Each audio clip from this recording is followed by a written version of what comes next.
So none of this is personal, right? The work is not personal. It occurs at a different level than uh, than the ego or the self. But I can certainly take questions. Do you have any questions? Yes. I wanted to touch base with you on the Six Paramitas. You All right. mentioned on how you had a specific way of teaching those to somebody who had a non-Buddhist background. Well, it's kind of a re-articulation of the way I was taught, and these are very important. But each one of them, I remember doing a 2-day teaching with the Dalai Lama just on patience, which is the first one. Mm-hmm. So write these down. The first one is patience. And by patience, we mean forbearance. And we mean, just regular patience or being patient with yourself, and also Right. being patient with patience. Now, the thing that's really unique, as a psychiatrist, psychologist, all that stuff, the thing that's unique about these six, they're called virtues, but they're not meant virtues in the Christian sense. They're just ways that work. But the unique feature of them is they can all be cultivated, right? Right. Like a skill or something that you grow Exactly. into It'd be a like strength. it's like going to a gym and lifting weights to build muscle. Now you have to lift the weights in order for it to work, right? But it takes time and it takes patience. All right. Now every one of these paramitas are little boats that carry you to the other side, right? From the relative mundane realm to the realm of reality. That's what that paramita stands for, more or less. Okay. So the first one is patience.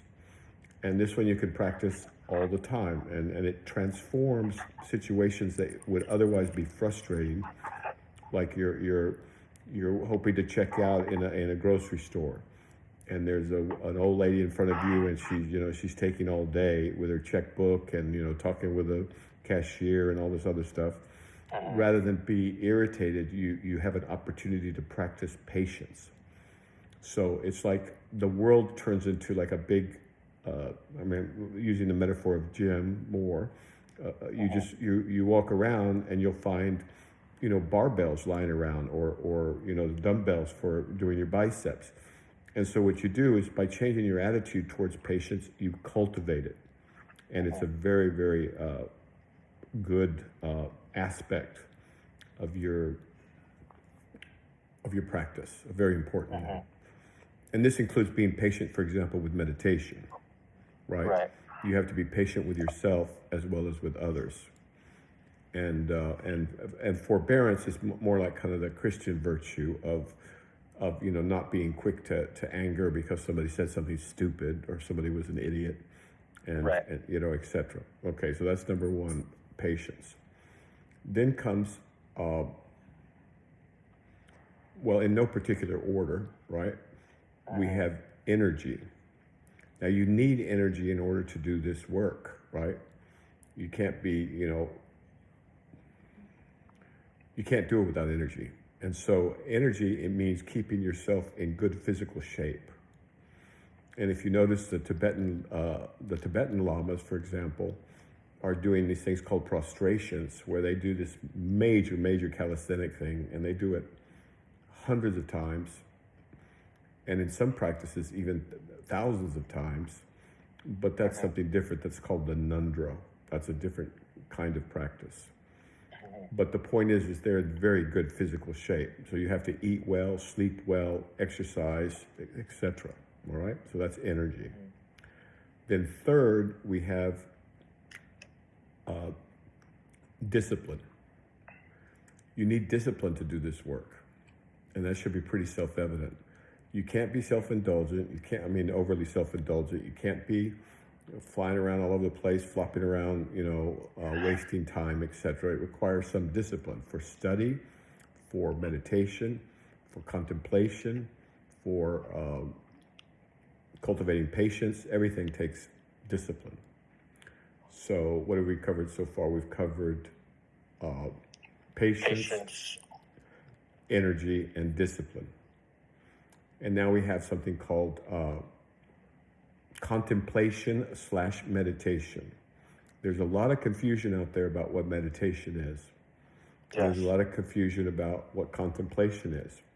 Contemplation is what exactly what it says. You think about something. You reason about it. You absorb what you've read or what you've studied or what you've heard or what you've encountered. But that contemplation is also a kind of a state of mind, and you get better and better at it as you do it more and more. Meditation is a way to calm your mind enough to where you're open to not only better contemplation, but also open to impacts from the outside. And that's not going to make any sense yet, probably, but it will later. Impacts from the outside. You keep your mind calm, and that's what meditation is about. Now, there's some cults or traditions or whatever that make a fetish out of meditation. I mean, that's all they do. And that's a mistake, right? That's a very well documented mistake in the literature and also in experience. Let's see, so what are we now? We've done 4? Yes, done patience, energy, discipline, contemplation, meditation. Okay, and then we get to generosity.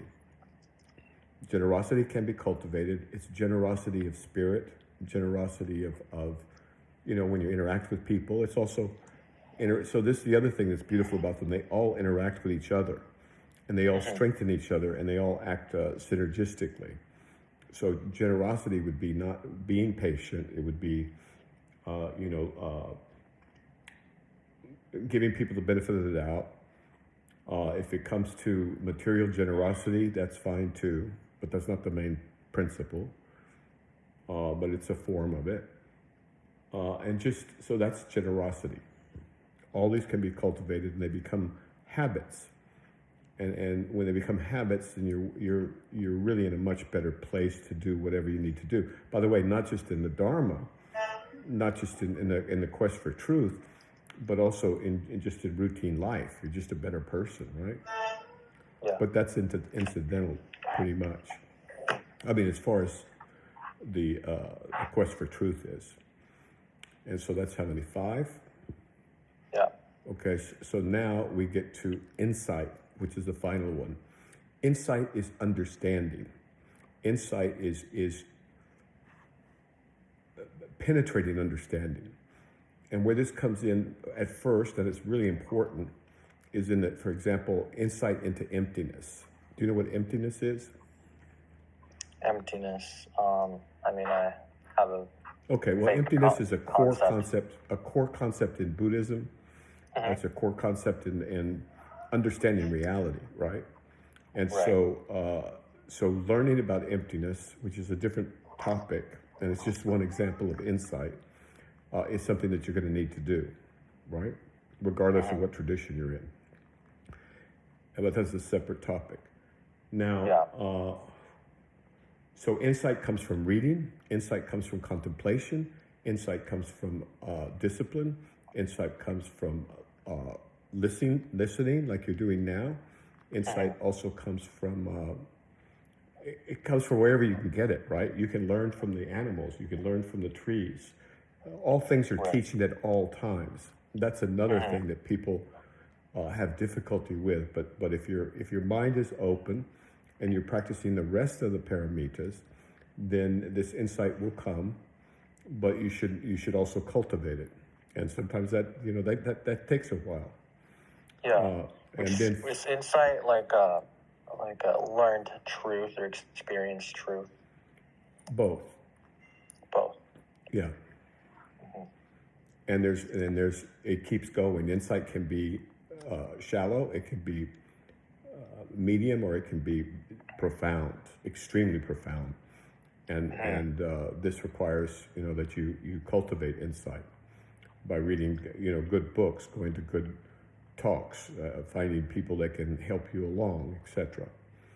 And then there's one more that I want to add, and this just comes from a lifetime of experience, both personal and with other people. and that is this path does take some courage, especially for Westerners, I suppose. But sooner or later, courage is going to be asked for. I mean, I don't know that as a fact, and I wouldn't include it as one of the 6 Paramitas, but I've never met anyone who didn't need it at some point on this journey. Yeah. Okay. And is it courage because of the way that Western culture is and the relationship with the ego? And Well, yeah, that's a likely place for it to come up, right? yeah. Now, the other thing I would say before we stop is that if you're going to med school, right? Yeah. And if you're going into psychiatry, the most important thing you can possibly do, you can only take a patient, a client, as far as you've gone yourself. So cultivating yourself is the most important thing you can also do in your training. Now, I wouldn't advertise this stuff necessarily, or at least maybe it's changed, but when I did it, it was, you couldn't talk about these things, right? Right. And so you'd be ridiculed, and it was disruptive for the other people who were learning, pharmacology or psychoanalytic psychotherapy or something like that, right? Right. But now it may have changed, I don't know. But I can tell you, after all these years, and I'm an old man, the most valuable thing I ever did was to cultivate insight myself, right? Cultivate understanding. And with that understanding, I've been able to help a lot more people and help them a lot further than I would have if I just stuck with the routine. Okay? Okay. Any final questions before we stop? Final question. Meditation has to do with kind of getting the mind used to being quiet. Correct. And we don't want, I've heard you say before, we don't want to wash blood with blood, fight mind with mind. Right. And so what's the approach when you settle down to meditate? And is it maybe practicing, thinking of the Paramita of patience and practicing that? If you're thinking about it, then that's contemplation. Yeah. But let's talk about meditation per se. There must be 1,000 different ways to meditate. Yes, that's why it's confusing. Okay, so exactly. So the most effective one that I found and that other people have found, right? But I'm just one person, is following the breath. And what you can do is you can count the breaths. On the out breath, you count 1,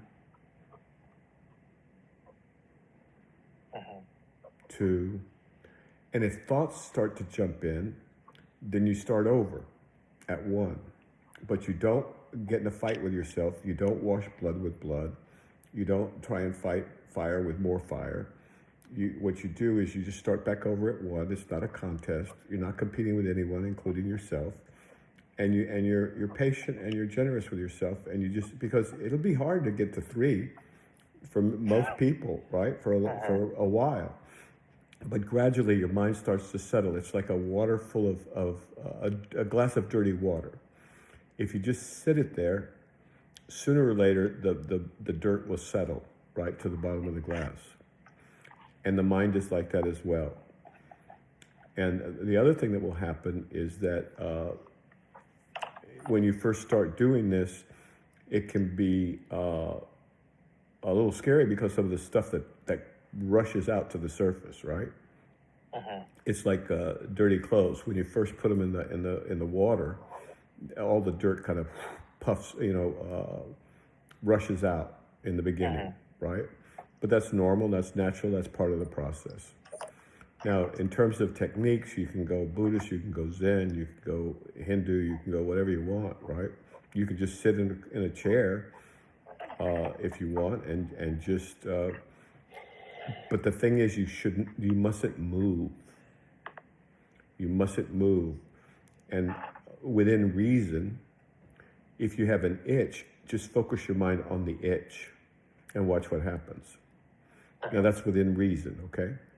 Yeah. But other than that, you want to be perfectly still. For some reason, our minds do much better in this enterprise of meditation if you don't move. And that's why the Zen people are so, rigorous about it. And that's the general counsel. And so that should get you started. If you have other questions, you can ask me on X, right? All right. And that way, that Thank you so benefits much. other people, and it's generous of you. Will do. Thank Okay? you, Dr. X. All right, take care. Have a good evening. You too. Bye-bye. Bye-bye.